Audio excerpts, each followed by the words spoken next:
Hello! Finally, nakakapag-bike na ako. Nakapag-bike na ulit kami. Ayun nga, kasi hindi ako nakakapag-bike lately dahil sa kadahilan ng naaksidente po ako. Pero all goods na ako ngayon, kaya tuloy lang ang laban. So, ayun, papunta kami dito ng Walter kasi magwi-withdraw muna ako bago tayo pumunta sa ating destinasyon.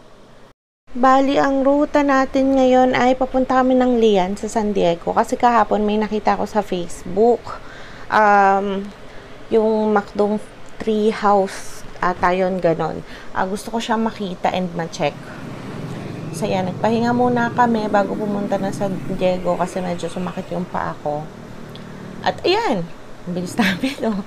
Hindi, papunta na kami sa San Diego niyan. Pupuntahan natin yung McDo Tree House kasi alam niyo naman ako, Dora the Explorer. Gusto ko makita yung yung location kasi mahilig din naman kasi kami mag-camping talaga. So minsan nagtitingin-tingin kami ng mga lugar kung saan maganda at mas okay. Ay, 'di ba? Ayun, ang sarap ng feeling ko rito kasi super duper sarap mag-bike. Na-miss ko mag-bike. Malapit lang naman to. From Bilaran kasi, parang nakita ko siya sa Google Maps, 17 minutes.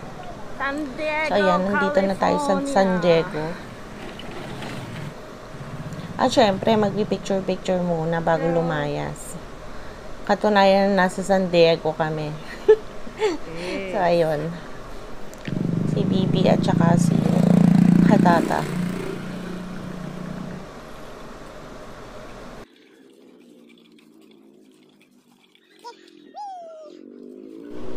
So, ayun nga, natunto na natin ang McDome, pero parking lang yun, guys. Pupuntahan natin talaga yung exact location. Medyo malayo pa daw kasi yung McDome mismo sa parking nila. So, ayun, pupuntahan natin.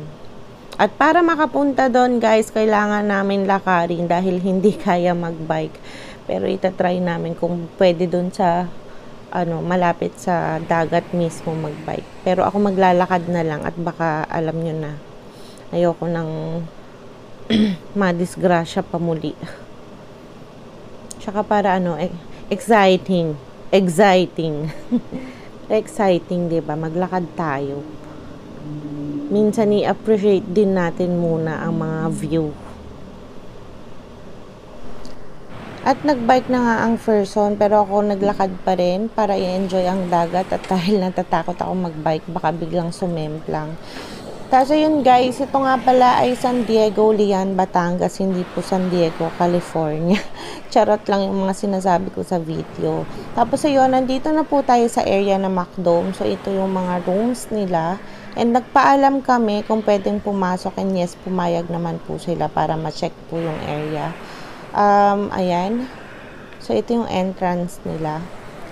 Tapos ito yung mga tree house nila. Yung mga tree house nila, guys, yung iba kasi may rooms. Yung iba namang tree house nila, as in walang rooms. Pero pwede kang maglagay ng tent sa loob. Ganun siya. Tapos hindi ko kasi alam kung may mga station to. Kasi sa Google, chinek ko siya, parang meron siya mga station. Pero hindi ko sure kung paano pumunta do, kung pwedeng lakarin or babangkain. Tapos ito nga pala guys yung mga tree house nila. Yan, ito yung mga rooms nila. Yung iba super laki. As in, ang laki nung area. Yan, ganyan siya guys. Siguro to mga to parang good for 10. Ganyan. 10 to 15. Hindi ako sure. Hindi na kasi ako masyado guys nagtanong kasi gusto kong mag-enjoy. Pero tinanong ko po yung entrance nila. Entrance is 200 pesos and then ang infinity pool nila is 200 pesos.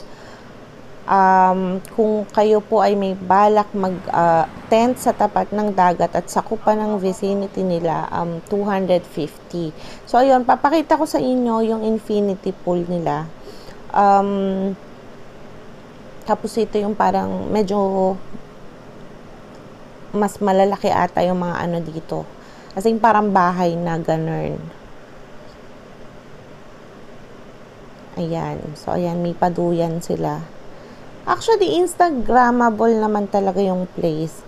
Maganda. Kaya lang hindi lang siguro ako satisfied talaga sa dagat. Pero ang alam ko guys, dahil maalon dito, alam ko pwede mag-surf dito eh. Kaya ayun. Pero nakakatuwa yung place, nakaka-relax naman at na-enjoy ko. Kasi ito yung infinity pool nila. Hindi ganun kalakihan, pero nakaka-relax yung view. Tapos, papakita ko sa inyo yung mga ibang rooms nila na parang bahay na, as in legit na malalaki siya. As in, malaki yung place. Tsaka tahimik, hindi ganun katao. Pero siguro pag summer, baka jam packs din talaga to. Kasi maganda naman talaga yung place. Ayan guys, kung makikita nyo. Kasi parang mga up and down yung datingan ng mga ano. Kasi ang lalaki. Punta natin yun sa likod. Ayan. Yan, sakop pa din nila yan. Tapos parang may mga ginagawa pa na iba. Ayun guys, kung gusto nyo pong mag-inquire or mag-check, meron po silang Facebook page. Lagay ko na lang po dito. And pasensya na po kayo kung naka-portrait po ako ngayon. Nasimulan ko na kasi na portrait, kaya ayan, portrait na siya tuloy-tuloy. And then, ayun, kung gusto nyo pong makapanood pa ng ibang videos, meron po kaming ibang vlog. Ayun ay sa Team Bikeaholic Nasugbu po. Yun, more on bike camping, ganyan. And then, support nyo rin po si Jan Sarabia. Sarabia Jans. Tapos ayan, pag uwi namin, for the alimasag at saka for the sinigang ang mga person. Yun lang guys, salamat po and bye-bye.